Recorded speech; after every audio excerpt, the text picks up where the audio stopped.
Okay, so your makeup's here, you're starting to use it, and you're running into some things that you're wanting to ask questions about. So I want to go through the things that I get asked about all the time, really common things that come up when you're first switching to Seint, and kind of troubleshooting some other things that can maybe help you as you're using it and run into any issues. So the number one thing when you first get started is you're probably going to tell me it looks shiny. So one, Seint is a cream makeup, so it is going to have more of a dewy finish than traditional makeup like a liquid or a powder foundation. So you can do that with a couple of things. If you are used to more of a matte foundation and the dewiness is hard for you, you can set with a setting powder. We make the vanilla setting dust, but if you have a translucent powder at home already, it doesn't matter the brand you use. Feel free to add those in the areas that you're feeling shiny. Something I want you to keep in mind, when you're first switching to Seint, your oil production that you naturally make in your body is going to take some time to adjust. So when you're used to using a liquid or a powder foundation, those set and they're very, very drying to your skin. Your skin's going to combat that by producing more oil to try to lubricate your skin. When you switch to a cream that is moisturizing, more breathable, all of the things, it's not drying and doesn't set on your face. It takes your body a little bit of time to catch up and realize that it does not need to produce as much oil as it once did. So just keep that in mind that it could take your body a few weeks of regular use of Seint to get adjusted. So if you're just like using Seint one day and then not using it for 3 or 4 days and then using it for a day or two, it can take some time for your skin to adjust, but I promise you it will. This is kind of what it should look like once your skin adjusts to it. So definitely hang tight in there if it's shiny.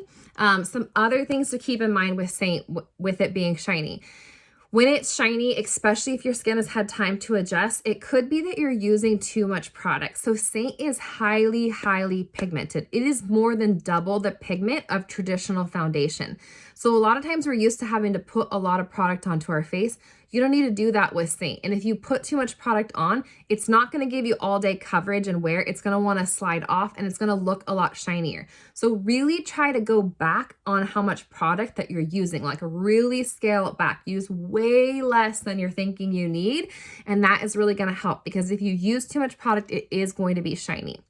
Now, if you have an area, like say you have some rosacea through your cheeks, or you maybe have some really dark under eye pigment or things like that, and you're having to you're putting a lot of product on to combat that, that is also a problem. That is more of a shade issue. That means that maybe you need a camouflaging color, or maybe all over, like maybe we color matched you and we didn't nail it and you're feeling like you're having to put a lot of product on to get the level of coverage that you need.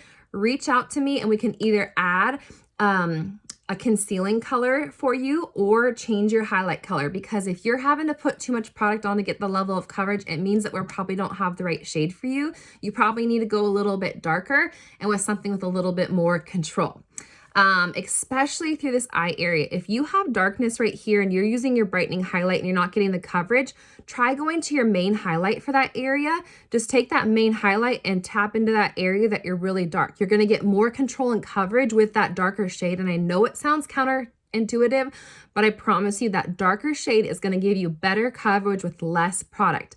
The less product you use, the better the finish is going to look. So I promise you to do those. So those are my things that I would say if your product is looking shiny. Don't use too much product. Set with powder if you need, especially while you're transitioning.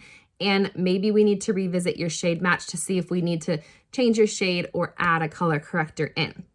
Okay, one of the other things I get really often is sometimes you open your little tin of makeup and there are little bumps in it. I don't know if you can see that through this film, but some of the shades sometimes have these little things in them.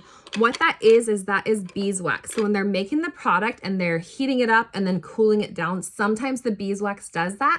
It's not a defective product. It is totally fine. And once you take your brush the first few times and take off the top layer, it will all be smooth. So it's not defective. I know it might look crazy and you're gonna be like, oh, what are all those bumps? Is it, you know what I mean? It's the beeswax settling in the product. Not all shades have it, but some of the shades tend to struggle with it more than others. But I promise you, it does not make the product work any differently. Nothing like that. Another thing, so this is really common. You're going to get your makeup and you're filling your tins or you're working with your palette and you stick your finger in it and it makes a mess and it pisses you off and you're just like, ah. save one of your lids. Save one of your lids when you first start ordering. That way, when you need to swap out a color or something, you're just gonna take the corner of that lid, pop it under the tin for easy popping those tins in and out when you need to change a color or like update your palette. That will save you a lot of headache and a lot of frustration. Some of the other things is sometimes you'll be like doing your makeup, you love it, it looks amazing, and then all of a sudden you'll have a few days that it like doesn't look good. It looks like streaky and you're like, what the heck? Like that doesn't look good. I don't like the way that that finished. That is a sure sign that one of two things. You probably need to clean your brushes. So I would say once a week, once at least every 2 weeks, you need to clean your brushes. So we do make a brush cleaner. It's a spray. You spray your brush or cloth and then lightly clean it. They're ready to use right after. You don't have to let them out and sit. It's going to keep your brushes disinfected, all the things. I do have a video on that if you want to learn how to clean your brushes, but that is one of the key giveaways that you need to clean your brushes is your makeup will start to look streaky. The other thing that it could be is that you could need to exfoliate your skin. It is really important. We want this makeup to be like a second skin. So if you have a lot of dry skin on your face or you just haven't exfoliated, sometimes that makeup could be sitting on top of a layer of skin and it's just not going to give you the best finish that you're looking for. So I want you to get in the habit of regularly exfoliating twice a week. So if you're already using a great skincare line and exfoliating regularly, I applaud you because that is huge. But if you need help with that, reach out to me. I can give you some tips and some both, like we make products that work, but I also can give you some tips of some like over-the-counter stuff or stuff you can get on Amazon or lots of different places that will really help with the finish of your makeup. Another thing I get is sometimes people will talk about their makeup like sliding off, like they'll feel like it's going to slide. And that can be a few things. So when you first, like you wash your face, you put your moisturizer on, let that really sink into your skin. You want to let that moisturizer be able to penetrate into your skin before you go ahead and put your makeup on, because the makeup is cream. If you put a cream right on top of a cream, it's just going to slide right off, right? So put your moisturizer on, go do something else, do your hair or something, let that fully soak into your skin, 10 minutes or so before you're doing your creams. Another thing is a lot of people like primers. A lot of us are conditioned from using traditional makeup to using primers, and honest to goodness, they are not necessary with Seint. I don't use one. I know there are artists that do, but really you don't need one. A lot of primers have silicone in them or some sort of silicone base, which is going to make the cream just slide off. So if I really feel like I need extra coverage or it's a hot summer day or something like that, I will just use some setting spray on my skin under my makeup and on top. That is enough to give me that longevity. So if you've been using a primer and you feel like your makeup is just sliding off your skin, try skipping the primer for a few applications. Just don't use any primer and see if that helps, because this makeup is designed to just go straight onto your skin. So definitely give that a try.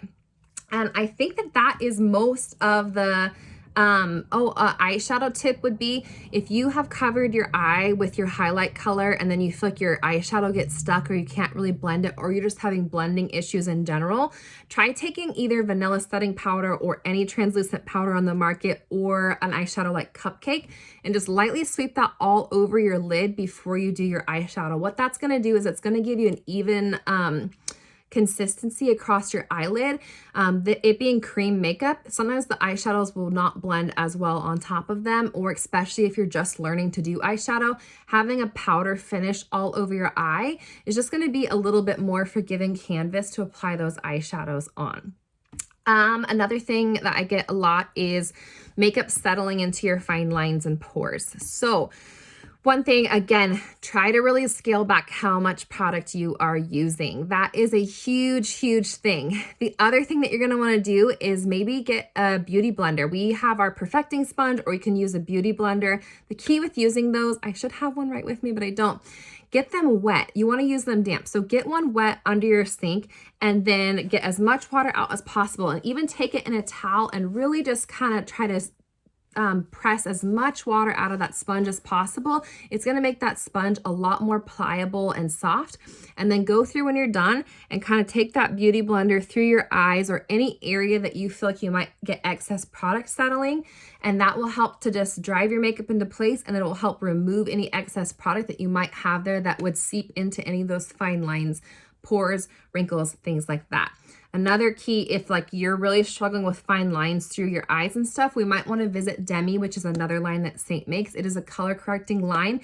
It doesn't have the opacity or the coverage that 3D has. It more works in a color correcting way.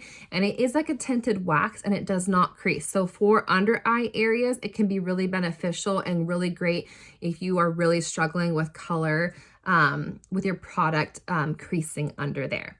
But I think that those are the main things that I get all the time. But if you're running into an issue that you're like, hey, blah, blah, blah, I am happy to help. Please reach out to me and let me know, because I am here for it. Like, I don't want you to just get your makeup and it sit in your makeup drawer. I want you to learn to use it and absolutely love it. I want it to change your makeup life so that you look and feel your best. Like, that is my mission as a Seint artist. So don't ever hesitate to reach out if you have any questions, concerns, need recommendations, need to troubleshoot something, or need help from corporate or whatever. Please don't hesitate to reach out, because that is what I'm here for. And I am so excited for you and your new makeup routine.